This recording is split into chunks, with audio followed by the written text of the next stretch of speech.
for opening statement. Thank you, Mr. Chairman. Welcome back, Administrator Davidson. The National Telecommunications and Information Agency, NTIA, is responsible for managing federal spectrum use and awarding funds to deploy broadband. In December, following the last NTIA oversight hearing, Chair Latta and I sent a letter regarding your prior testimony suggesting that NTIA was allowing and even encouraging rate regulation by states participating in the Broadband Equity Access and Deployment, or BEAD, program. In your response, you stated that NTIA will consider any definition proposed by an eligible entity, provided that it meets the standards laid out in the BEAD statute. We agree that NTIA is bound to that statute when implementing the BEAD program. And the Infrastructure Investment and Jobs Act explicitly states that NTIA is not authorized to regulate rates charged for broadband services.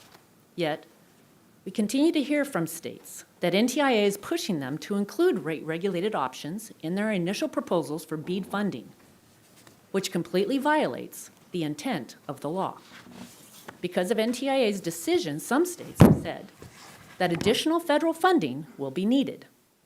They veered away from the technology-neutral principles mandated by law, and even sought to engage in rate regulation of broadband service despite them knowing that this will fail to connect all Americans. Many of these proposals jeopardize the success of the BEAD program and hinder the program's mission to connect as many Americans as possible.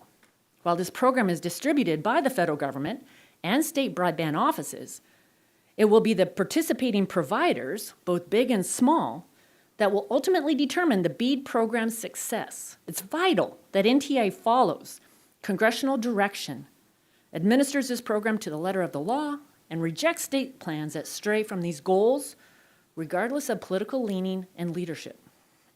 I'm encouraged that NTIA is working with agencies to streamline the permitting process for BEAD recipients, with billions of dollars made available for broadband deployment. Interagency coordination on all levels is key to ensuring this money is not wasted and efforts are not duplicated. But I caution the agency against creating a permitting regime that only benefits government-funded projects, which will further discourage investment and widen the digital divide. This committee has taken decisive action to roll back similar permitting requirements for all broadband projects. H.R. 3557, the American Broadband Deployment Act, would allow all broadband infrastructure to benefit from the same categorical exclusions that BEAD recipients will enjoy. I hope NTIA and the Biden administration will support that bill and work with us to get it signed into law. Another shared priority is making spectrum available for commercial use, which is essential to maintain American leadership in next-generation wireless technology.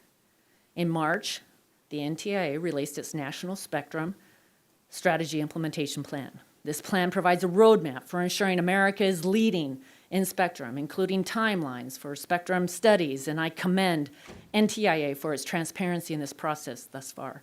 As the manager of federal government spectrum, I hope NTIA is collaborating with other relevant agencies to push for the most efficient use of spectrum and to identify spectrum that can be made available for commercial use. Finally, I'm sure that we'll be hearing about the Affordability Connectivity Program today. There seems to be a lot of finger pointing. The Senate, which is controlled by the president's party, has not yet acted to fund this program or reached out to House Republicans to find a solution. I'll also note that as the funding cliff for this program approaches, we've seen a remarkable response from industry, offering low-cost options for broadband internet as low as $10 per month, well below ACP's $30 floor.